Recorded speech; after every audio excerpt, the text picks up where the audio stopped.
Welcome to Vintage TV. The twang's a thang. He has a twangy guitar and he will travel, and he is here. It's Duane Eddy. Duane, welcome. Thank you.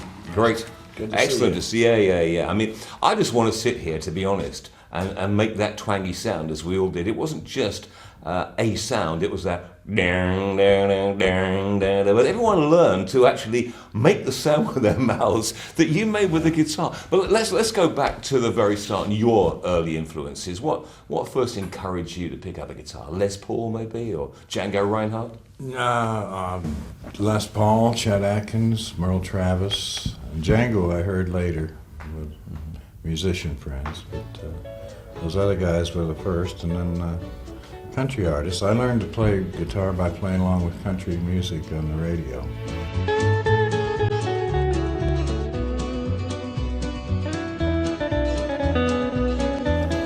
I would come home from school every day and work for 2 or 3 hours listening to the local country station, just tuning up with each record and playing with them and taking my own solos and stuff, and or playing along with their solos, you know.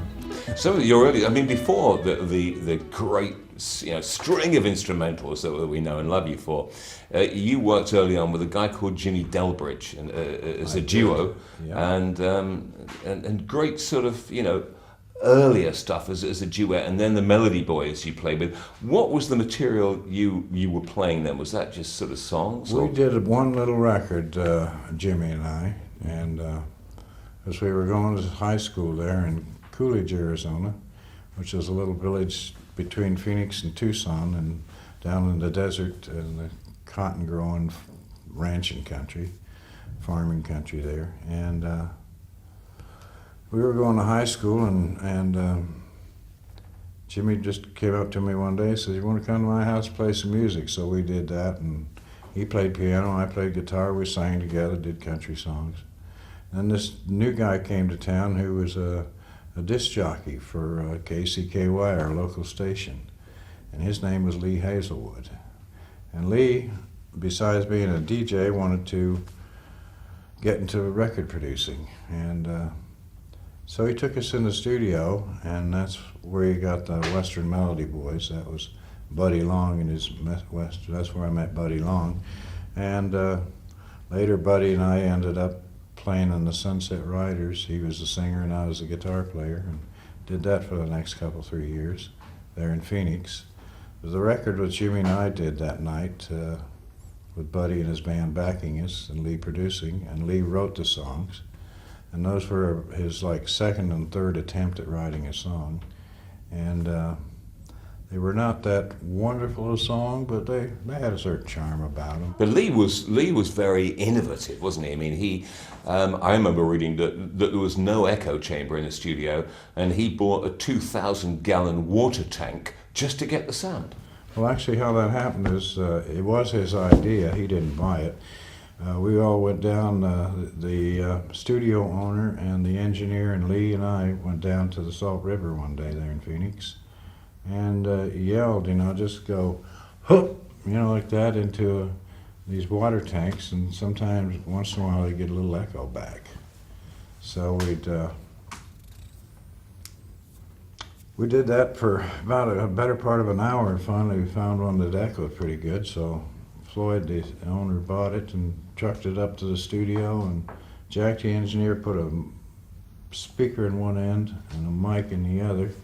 And so we'd have our guitars and stuff go out through that speaker, swirl through the tank, and come into the mic, and we had echo.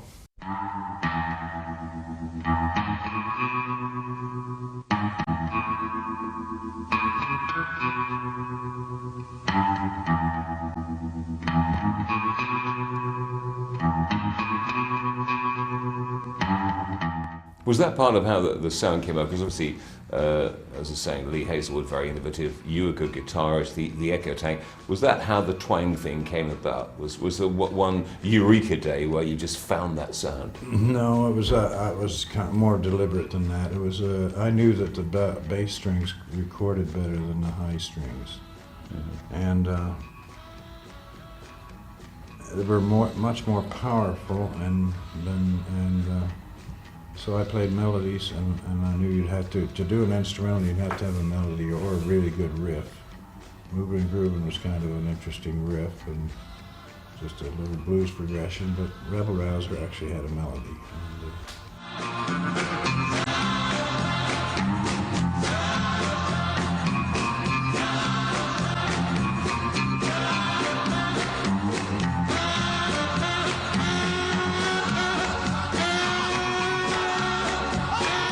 A lot of those records still hold up pretty good today, I think. And they were different to everything else that was around. I mean, there were some other great artists. I mean, the Everly Brothers came out much the same time as you. Phil's a great friend of yours, I know, isn't he? I mean, you must have been a great admirer of the Everlys at the time. Oh, I loved them. Who doesn't? I mean, you just listen to them sing together, and that's just one of the most magical sounds in the last 100 years, as far as musically speaking. Little Susie, wake up. Wake up, little Susie, wake up. There were other songs that employed that sort of sound. I remember on the Shirelles, and I bet you're a bit of a fan of the Shirelles as well. Oh, yeah. But on Soldier Boy, they had a solo that was very Duane Eddy. Yeah.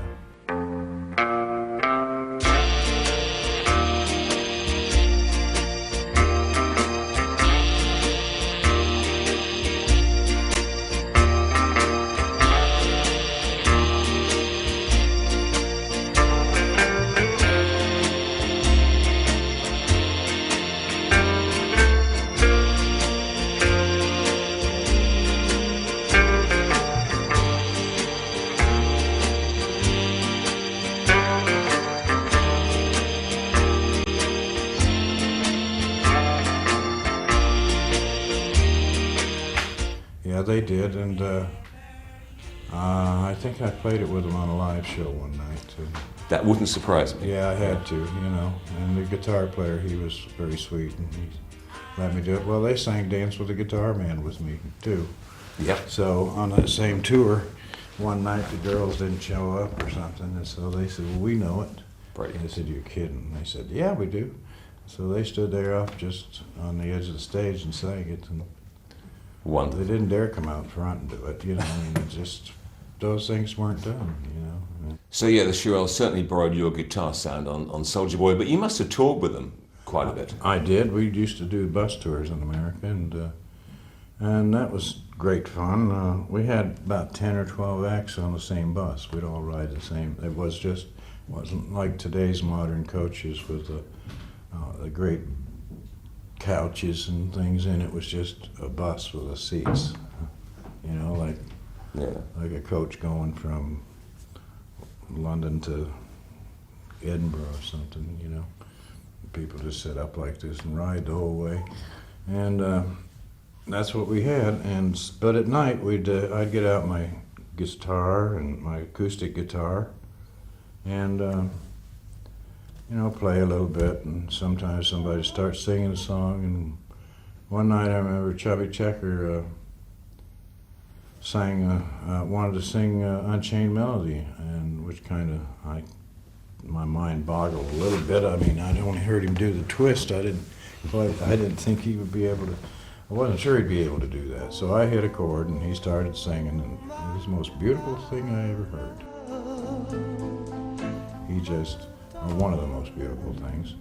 He just sang Unchained Melody and just had a great range and everything. And the Shirelles came in, did the oohs and ahs, and did harmonies with him and everything. It was just a gorgeous sound. And everybody on the bus, of course, could sing, so toward the end, they kind of came in too, and he just wrapped up to a big finish, and they went with him, and it was just, and afterward, nobody applauded or anything. They just sat there kind of stunned with what they'd done, you know, how beautiful it was. And then we kind of just all settled down, went to sleep while we drove through the night. Next town.